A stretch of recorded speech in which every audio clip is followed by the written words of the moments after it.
Bonjour les filles. Aujourd'hui, je voulais vous montrer où j'en étais rendue, je dirais, avec mon projet de décembre au quotidien.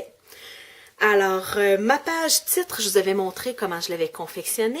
Alors, j'ai décidé de laisser un espace vide, je dirais, pour ma plus belle photo des fêtes, sûrement une photo de famille où on va être tous les quatre. Dieu sait que j'en prends pas souvent, alors j'espère en avoir une pendant décembre. Alors, je la mettrai ici. J'ai laissé l'espace vide pour laisser du texte ici, j'imagine, à propos de la photo. Ici, c'est ce que j'appellerais un filler card. C'est une carte où je remplis du vide, disons. Alors, ici, c'est ma première page. Alors, vous voyez, ici, j'ai mis une insertion. Alors, c'est mes plus belles photos, ou en tout cas, les photos les plus significatives que j'avais.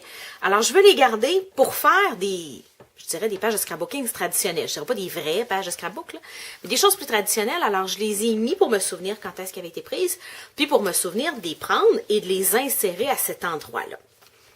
Si on revient à mon nouveau genre de scrapbooking, à mon décembre au quotidien, j'ai laissé ici l'espace vide parce que je vais sûrement faire finir cette photo-ci en 6 par 12. Alors, c'est... j'imagine qu'à la caméra, vous ne voyez pas, là, mais c'est une sorte de chandelle que ma mère avait ramenée de Chine. Alors, j'ai quelque chose à y dire. Alors, je vais l'ajouter ici. Alors, on a des photos 4 par 6. J'ai même ici 2 photos qui ont été collées ensemble par photomontage avec Photoshop.